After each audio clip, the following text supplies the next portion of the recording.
Bisa terdengar suaranya anak-anak? Bisa Pak. Untuk hari ini kita akan memulai pelajaran tentang pemeliharaan sasis sepeda motor dalam bab pemeliharaan sistem rem hidrolik. Tapi sebelumnya silakan ketua kelas untuk memimpin berdoa terlebih dahulu. Untuk Mas Ahmad silakan dipimpin berdoa. Ya Pak. Kelas disiapkan. Sebelum mulai pelajaran, mari kita berdoa bersama terlebih dahulu. Berdoa mulai, berdoa selesai. Oke, terima kasih Mas Ahmad sudah memimpin berdoa bersama-sama. Sebelum kita mulai, Bapak akan absen terlebih dahulu. Atas nama Ahmad ada Pak. Haji ada Pak. Bagus ada Pak. Imam izin Pak sakit. Oke, terima kasih. Baik, seluruhnya sudah hadir kecuali Mas Imam ya. Mas Imam sedang sakit. Jadi kita doakan semoga Mas Imam bisa mengikuti kegiatan minggu depan. Oke, sebelumnya Bapak akan coba share screen terlebih dahulu ya mengenai materi yang akan kita ajarkan untuk hari ini. Mohon ditunggu sebentar anak-anak.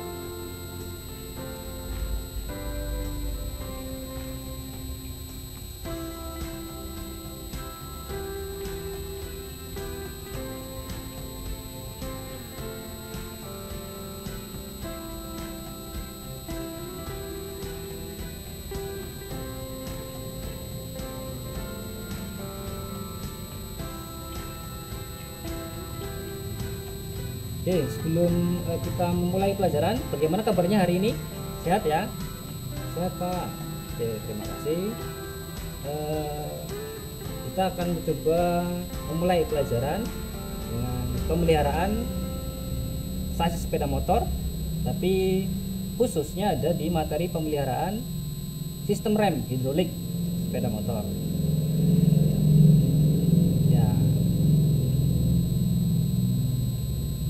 Oke, materinya adalah pemeliharaan sistem rem hidrolik sepeda motor.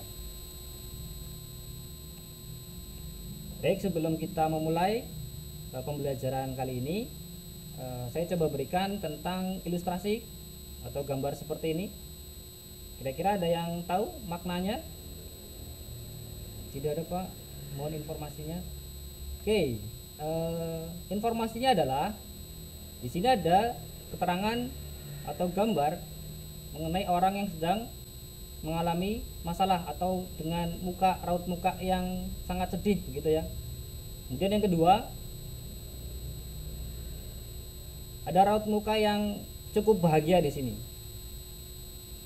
Dan yang ketiga adalah raut muka yang sangat bahagia di sini. Dalam bahasa Inggrisnya problem thinking solution.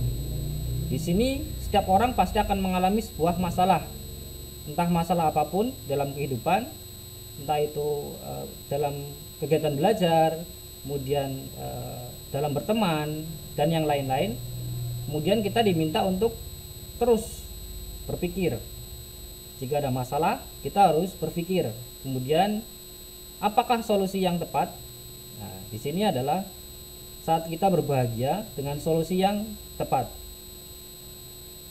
Dengan banyaknya masalah yang kita alami, itu akan membuat kita semakin dewasa. Contohnya adalah yang sekarang kita alami, yaitu pembelajaran jarak jauh atau daring, yang mana itu pasti jadi masalah untuk kita semua. Maka dari masalah tersebut kita harus terus mencari solusi yang akhirnya kita akan menjadi orang yang bijaksana, dewasa, dan bisa menyikapi segala hal dengan baik. Itu motivasi untuk hari ini, semoga bisa dijadikan sebagai pelajaran.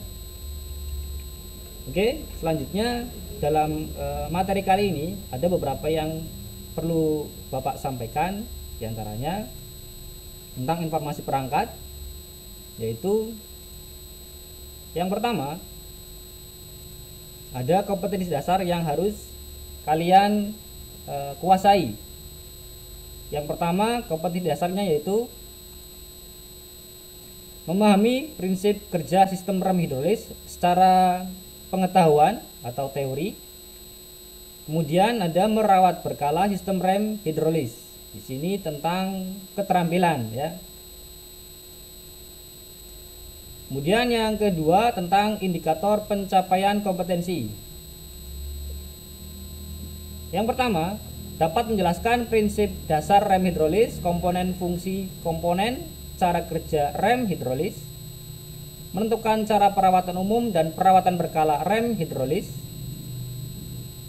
melakukan identifikasi komponen dan fungsinya, perawatan umum dan perawatan berkala pada rem hidrolis.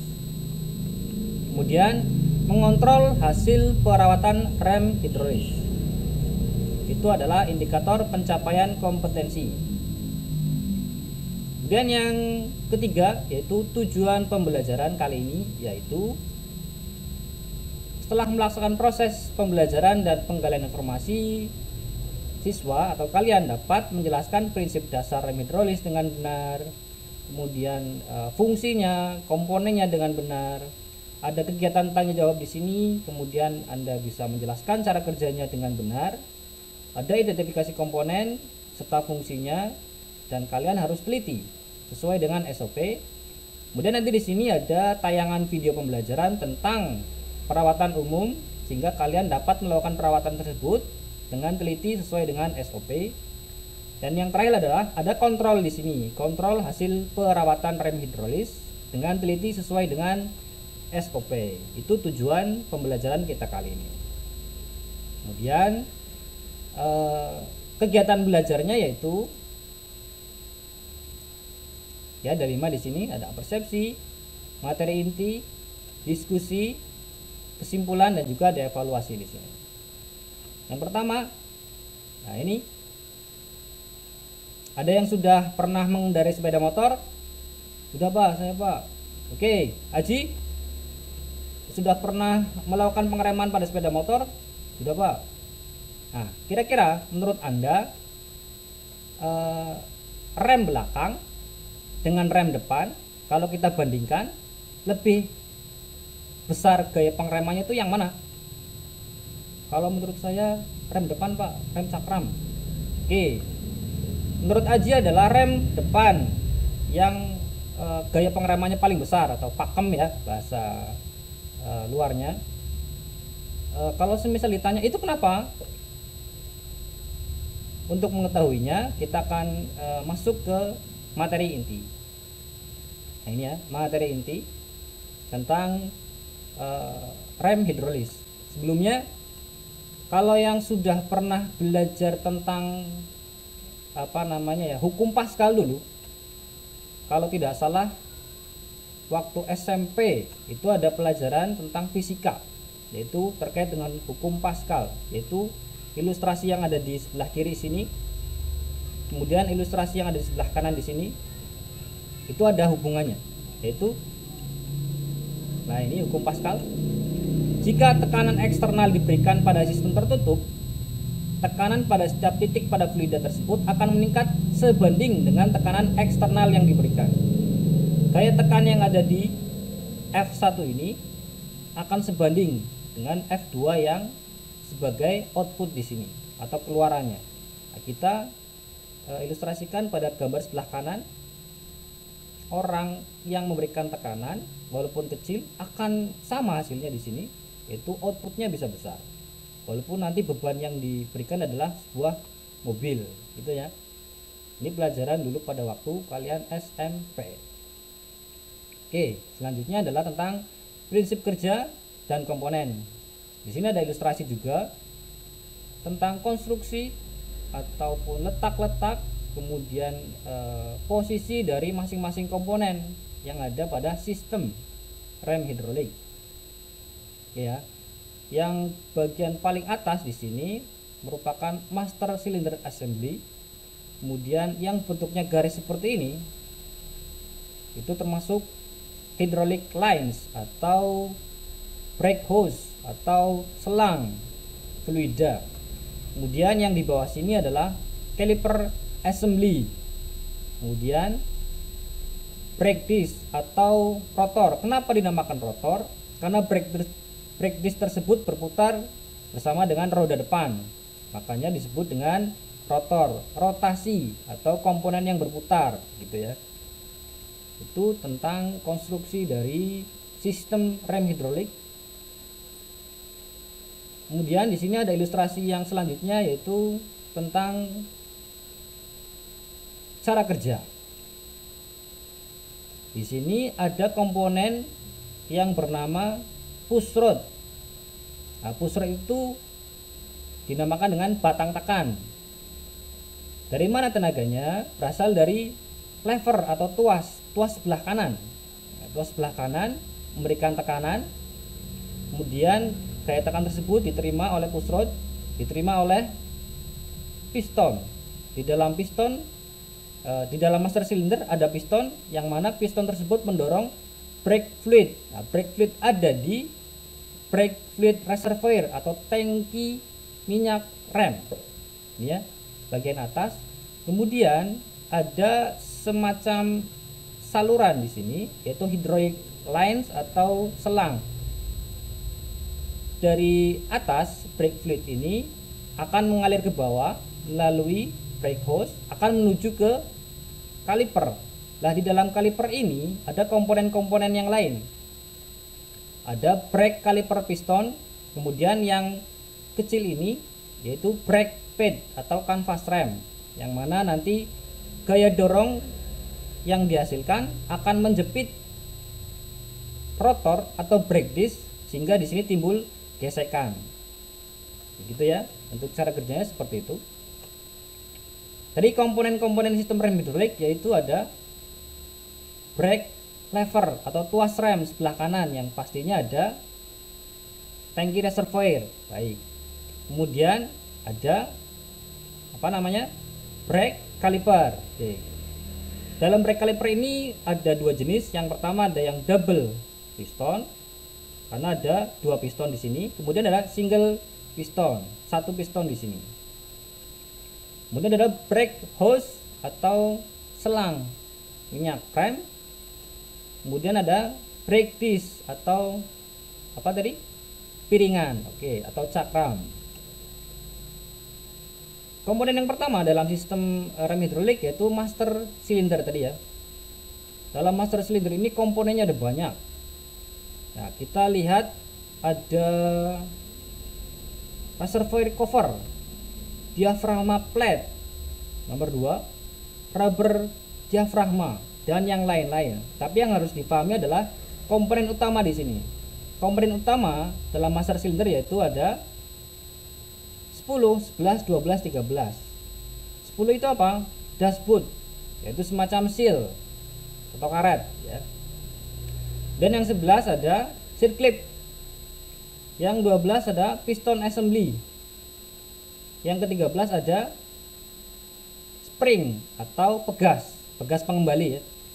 Kemudian ada nomor 3 yaitu rubber diafragma atau karet diafragma, agar brake fluid tidak tumpah, karena kalau tumpah akan berbahaya sekali untuk komponen-komponen yang ada di sekitar master cylinder gitu.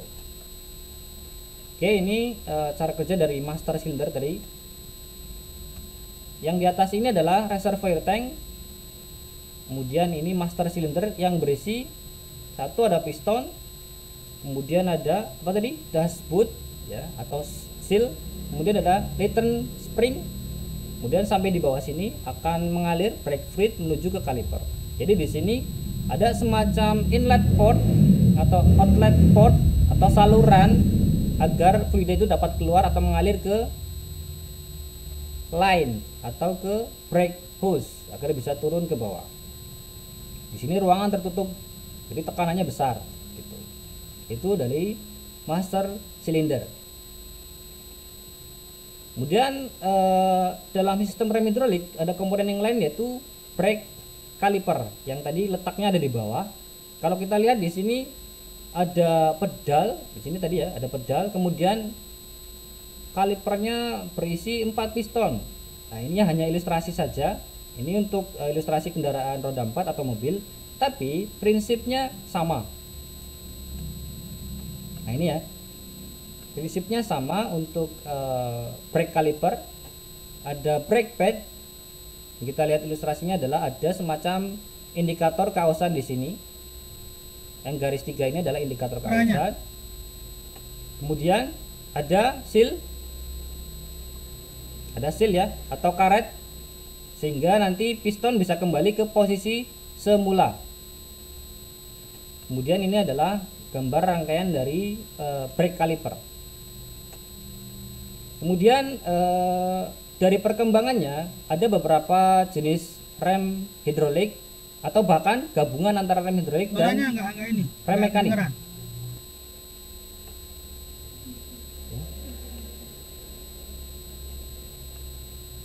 Untuk inovasi yang pertama adalah CBS atau Combi Brake System. Kemudian ada dual CBS, yang berarti CBS ini ada dua fungsinya atau sistemnya diterapkan dalam satu kendaraan. Kemudian adalah ABS, Anti-Lock Brake System. Kemudian yang selanjutnya adalah Kombi, Anti-Lock Brake System, kombinasi antara CBS dan juga ABS.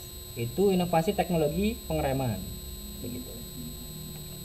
Kemudian ini adalah ilustrasi ABS dan CABS. Pastinya hanya kita sekilas saja ini ya, karena nanti akan ada materi khusus di KD selanjutnya tentang ABS. Intinya untuk ABS itu dikerjakan atau kontrolnya adalah elektronik, beda dengan rem hidrolik atau rem mekanik masih dikontrol oleh tangan kita atau manual, tapi untuk yang di sini kontrolnya adalah elektronik, ada modulnya sendiri. Kemudian yang selanjutnya ada CBS. Kita coba tentang CBS karena ini gabungan antara mekanik dan juga hidrolik pastinya. Satu tuas bisa menggerakkan dua rem sekaligus gitu. Ini tampilan atau ilustrasi di sebelah kanan atau tuas sebelah kanan. Kemudian yang ini adalah tuas sebelah kiri. Atas bawah yang di sini itu ada perbedaan, yaitu tuas rem parkir.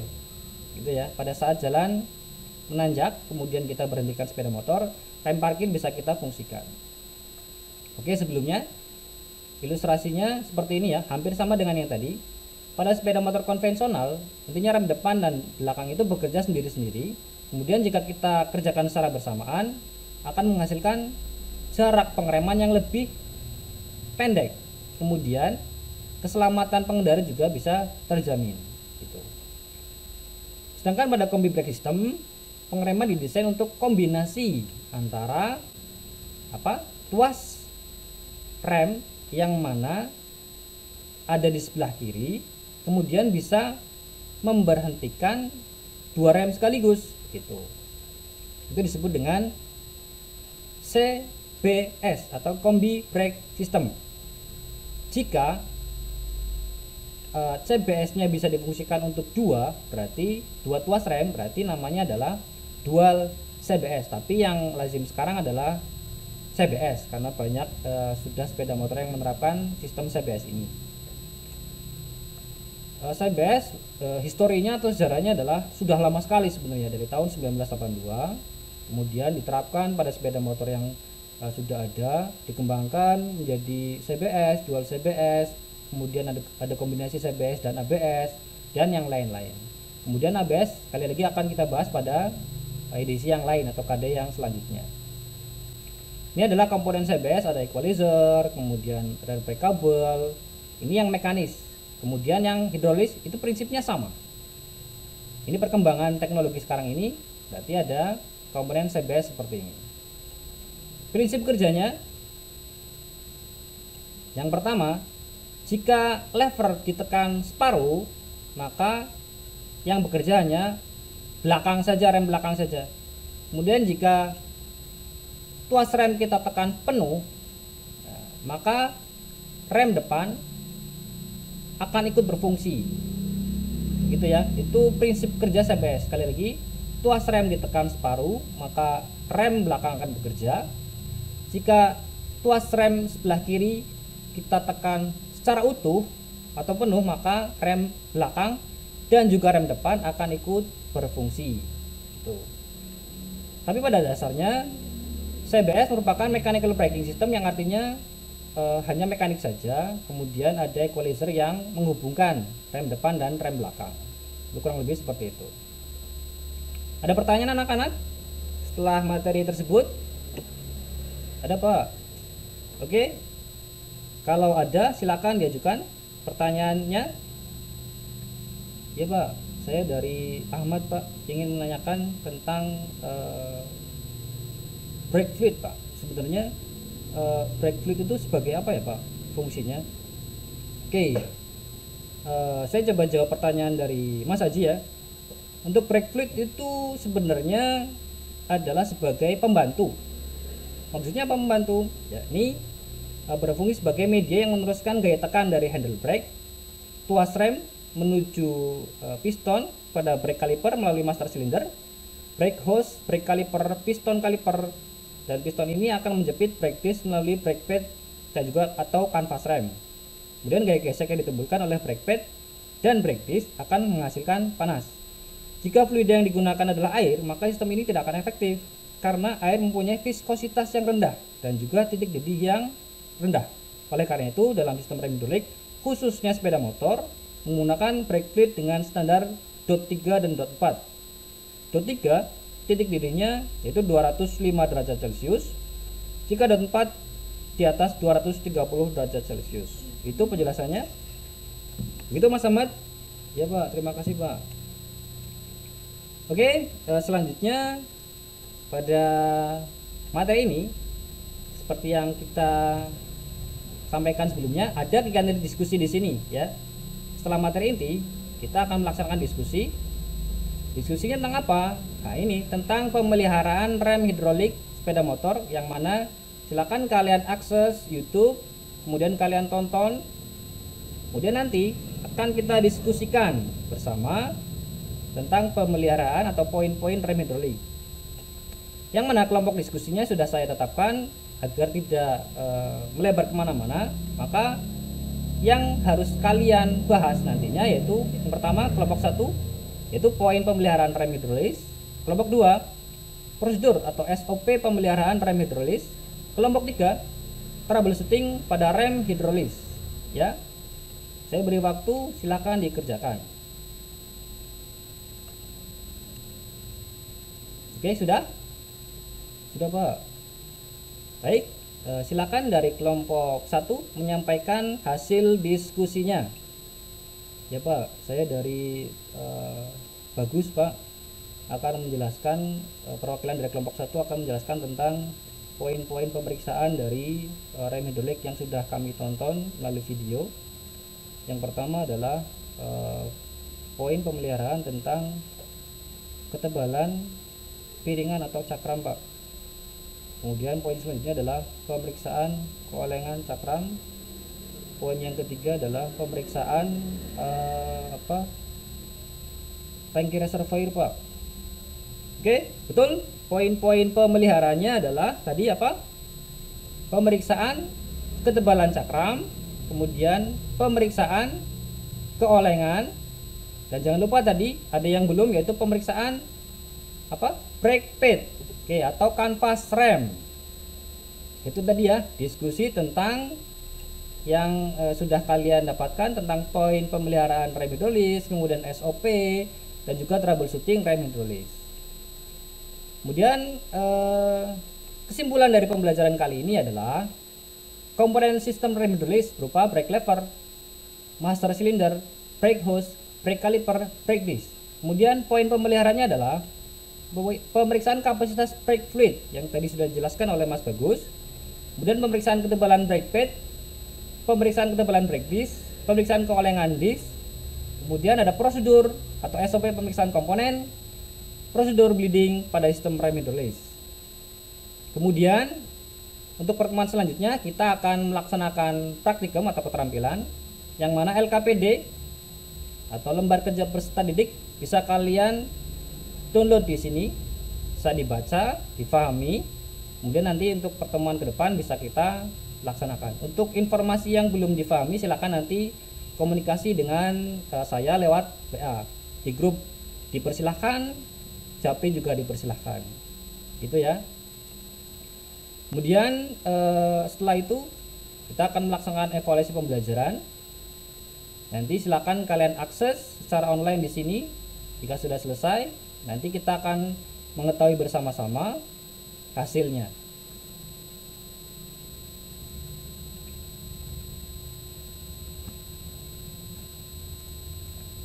Baik, untuk kegiatan belajar kali ini kita cukupkan. Terima kasih sudah mengikuti kegiatan pembelajaran dengan baik. Sekali lagi, semangat untuk kalian di tengah pandemi seperti ini. Kemudian informasi praktek yang tadi, jangan lupa pada saat praktek harus menggunakan protap kesehatan sesuai dengan aturan yang sudah ditentukan. Oke, sebelum kita mengakhiri pembelajaran kali ini, Mas Aji silakan dipimpin berdoa untuk kegiatan hari ini kita akhiri. Ya Pak, teman-teman, untuk mengakhiri kegiatan belajar kali ini saya pimpin berdoa. Duduk siap, berdoa mulai. Doa selesai. Oke, terima kasih Mas Haji. Pembelajaran kali ini saya tutup. Sekian, wassalamualaikum warahmatullahi wabarakatuh. Assalamualaikum warahmatullahi wabarakatuh. Terima kasih Pak. Waalaikumsalam kepada Pak Vicky. Jadi dalam kesempatan ini Pak Vicky sudah menampilkan pada sepeda motor. Jadi mungkin Pak Barul dulu, silakan Pak Barul yang mau dikomentari dari Pak Vicky, Pak.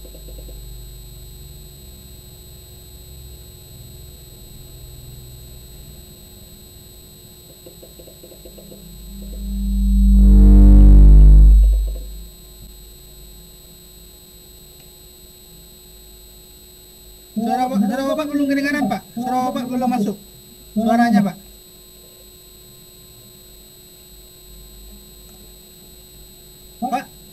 Pak Barul, suaranya belum masuk, Pak. Mic-nya udah aktif tapi suara Bapak belum masuk. Sorry. Saya pakai apa, pakai Headset, Pak. ya, jadi saya pikir sudah bagus gitu aja. Ya benar ya. Jadi Pak Vicky kalau bisa harus konsentrasi pada penjelasan pada sepeda motor saja dulu, karena di dalam mobil animasi, jadi jangan sampai terjadi multitafsir. Nah ini persepsi yang berbeda pada siswa seolah-olah rem motor itu sama dengan rem mobil, padahal kondisinya kan berbeda gitu. Walaupun dia sama-sama menggunakan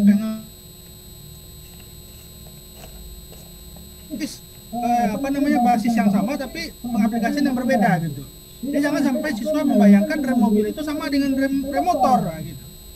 Jadi kalau bisa memang fokus pada materi sepeda motor, semua contoh-contoh itu pada sepeda motor semuanya. Satu. Kemudian dalam pembelajaran sepertinya Pak Vicky belum melibatkan siswa secara utuh. Nah, ini penting ini.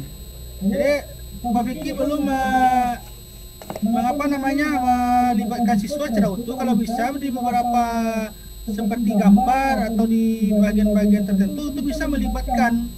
Seharusnya itu di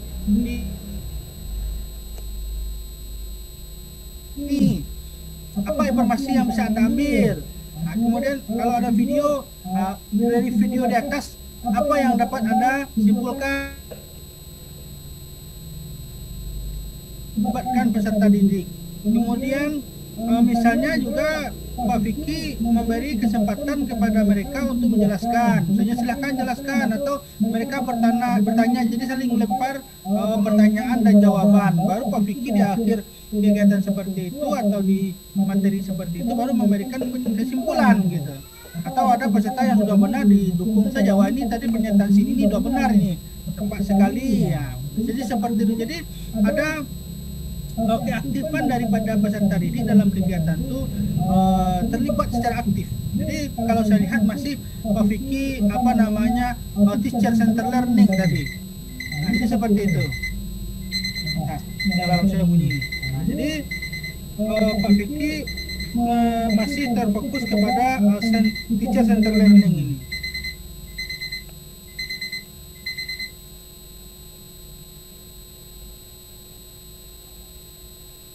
Jadi itu yang perlu saya masukkan. Kemudian dari segi penampilan sudah cukup baik, media sudah bagus. Ya, media kalau dari segi tampilan warna, kemudian animasinya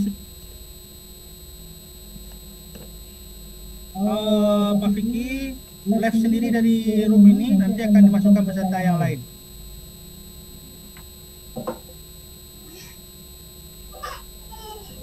Ya Pak Vicky, ada yang mau sampaikan lagi Pak Vicky? Silakan. Cukup mungkin, Pak. Oke, silakan. Di live ini Pak ya. Ya, live saja.